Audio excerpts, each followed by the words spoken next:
Hello everyone and welcome to a wonderful game that we're gonna check out from the FIDE World Blitz Team Championship. It's from the knockout phase, Hikaru Nakamura versus Rapport, Couch Chess versus VR Chess. Features a very cool finishing line. Let's dive straight into it. So Hikaru with white opens with knight to f3. We have knight to f6, pawn to g3, pawn to g6, and bishop to g2, bishop to g7. So the symmetrical Reti, pawn to d4, and castles kingside. We have castles kingside as well by Hikaru, pawn to d6 and b3. And again, a very standard setup where pawn to c5 is the usual move that a lot of people play. Sometimes e5 is played. But here we have b5, and it's a fairly rare move. It has been used by Magnus Carlsen. He used it even in Classical in 2019. He defeated Georg Maier with it at Grenke Chess Classic. But other than that, at the very top level, not a frequent candidate. Plus, it opens up this diagonal, so it looks a little bit weird, but it works. For example, if you go for the immediate knight to e5, you can just play d captures on e5. You capture the knight, and if bishop captures on a8, it's not a problem. c6, and you will well, you might not be able to trap the bishop, but it's definitely a nice position. Something like pawn to a4, of course you want to open up your bishop, then pawn to b4 will be played, then something like d captures on e5. Either the queens come off the board or something like knight to d5, and it's a pretty crazy position, but white will never really have any edge here, but black definitely might. So that's why after pawn to b5 we have pawn to c4. In that game that we mentioned, Georg Maier played bishop to b2 against Magnus Carlsen, and he lost that game, as you guys know. So after b5 we have pawn to c4, pawn to c4, and b captures on c4. We have knight f to d2, now opening up the bishop this way, and pawn to c6 by Richard. We have knight captures on c4, and now pawn to a5, and it is now as of move 9 that we have a completely new game. So okay, bishop to b2, we have bishop to e6. Looks a little bit weird, having your bishop blocking the pawn, but for the moment it works very nicely.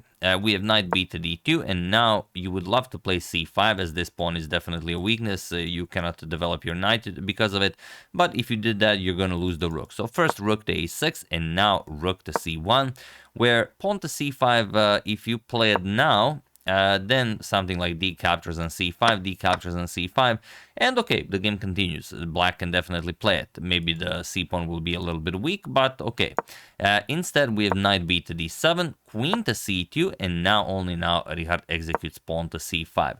Interestingly, here you can also play pawn to d5. It looks a little bit strange because you will have this pawn stuck on c6, but if the knight comes to e5, you will simply trade them. If the knight comes to e3, you can go queen b6, the pawn is nicely defended, then you bring the other rook into the game, and white will never really have that chance of going a3, b4 with any significant improvements in the position. So after queen c2, we have pawn to c5 and rook f to d1. We have queen to b8, and queen to d3 by Hikaru.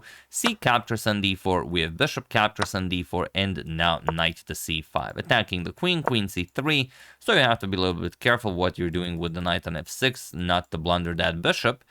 Rook to c8, nicely aligning the rook with Hikaru's queen, and queen back to a1. We have bishop to g4 now, putting pressure on the e2 pawn, rook to e1 defending, and bishop back to d7. We have bishop to f1, now again trying to harass the rook on a6, knight to e8, offering a trade of dark square bishops. We have a trade, captures, and now pawn to e4 by Hikaru, again fighting against that pawn to d5 idea. We have rook to a7, getting the rook off of that diagonal, and now pawn to e5. Hikaru even says, okay, your pieces are weirdly placed, I'm just going to go for a central breakthrough, and then dominate the black king on the dark squares, or that is the plan.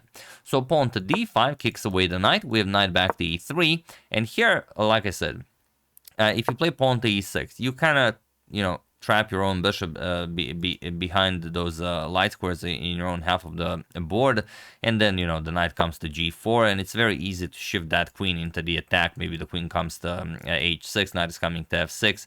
You could have problems there. So after knight e3, bishop to e6 first. Okay, now everything is nicely defended, and later on, okay, you can move the bishop and decide whether or not you want to do something with the e-pawn. We have knight to f3, and knight to f5, offering a trade of knights. Hikaru trades, we have captures, and now knight to d4, attacking the bishop, and bishop again back to d7. We have rook to c3, rook a to c7, and now bishop to g2, again putting pressure on that d5 pawn.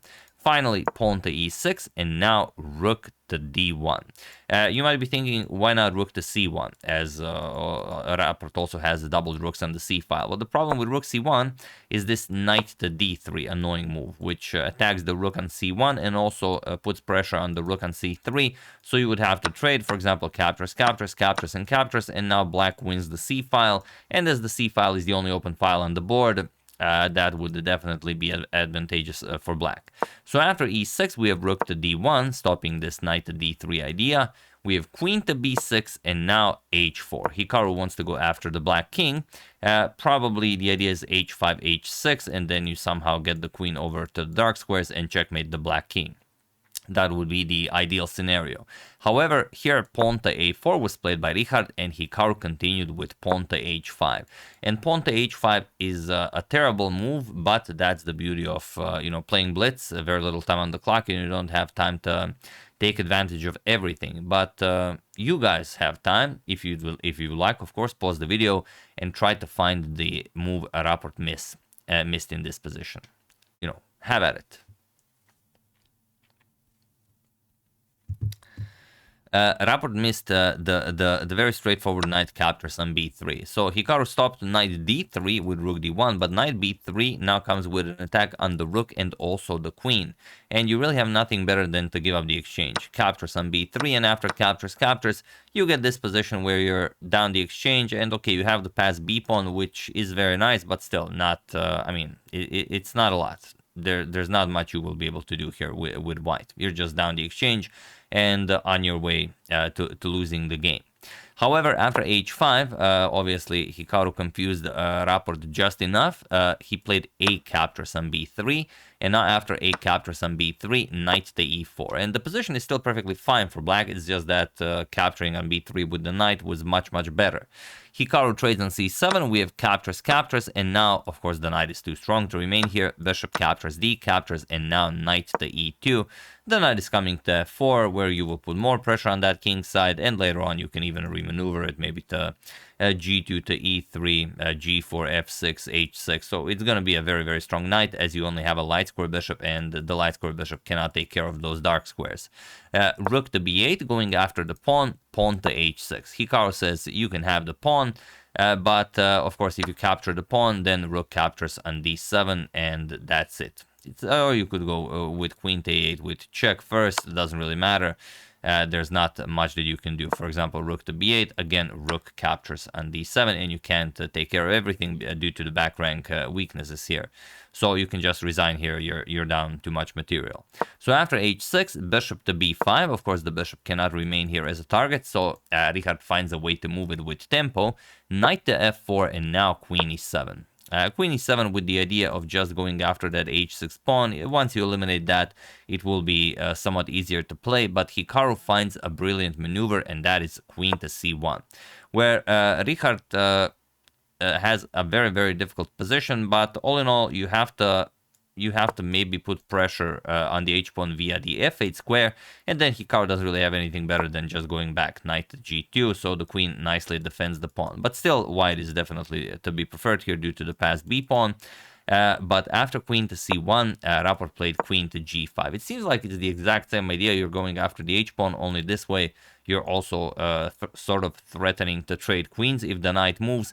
But the problem for Richard is that Hikaru is now completely winning here, and it's just beautiful how the position set itself up. So have at it, find the winning idea.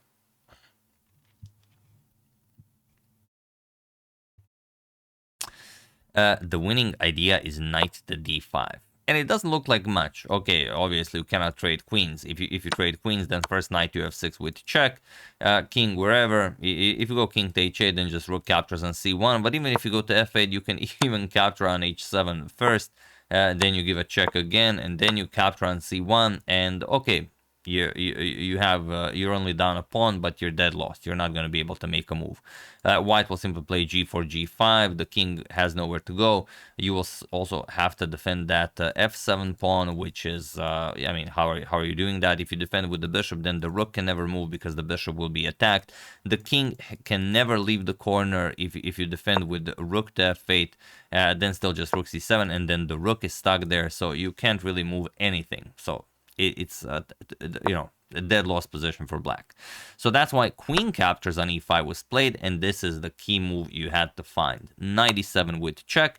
Doesn't matter where the king goes, it's the exact same idea. And now knight to c8. Now threatening rook to d8 checkmate. Of course, once the bishop blocks and you capture the bishop, and there's no way to stop that without severe material loss. And even with that, you're still going to get checkmated. Bishop to d3 was played to stop rook to d8, but now queen to c6 by Hikaru, and after queen to b, the threat, of course, is mate in 1, queen e8.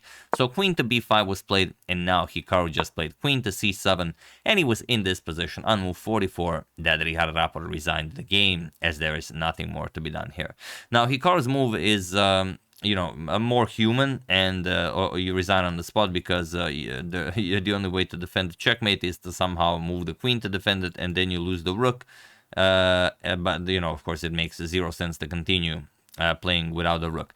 But the really tricky move was, even though it doesn't matter, I mean, it's winning however you put it, but since you guys are already here, queen c3 check. Really nice. Threatens mate in 1 after king to g8, so you have to block with e5, and only now, once the pawn has been moved, you go queen to c7. And now the idea is you want to stop checkmate, you have to play queen e8, and now you play queen d6. And because the pawn has been moved, there is no way to stop queen to f6. So, just beautiful. And Hikaru played the entire series of moves after this queen to g5 blunder, with basically instantly just spending not even a second on the clock. And, you know, found the entire sequence, 95, 97, followed by knight to c8. Queen g5, very unfortunate but Rapport, but yeah, what are you going to do? So yeah, like we've said, VR Chess wins the World Blitz Championship, so big congratulations to them, and yeah, very, very nice game by Hikaru. And like I said, I've been away for 2 days. I've attended a friend's wedding, so if you have any games that you would really like to see, I would very happily show them, so use that hashtag suggestion. And we might also throw in a nice tournament. Today is my birthday, so, you know, if you guys are up for it, we could have a nice birthday tournament. So, yeah, hope you enjoyed it. I would like to thank Norman Duda, Justin and Olaf Love Chess, Mohammed Babar Khalil, Terry Walters, and Seshadri Subramanian for your contribution to my channel. Thank you a lot. I really appreciate it. As usual, you can check 2 of my previous videos here. Thank you all for watching, and I will see you soon, continuing to check upon your wonderful suggestions and whatever else happens in the chess world. Thank you all. I will see you soon, and have an excellent rest of your day.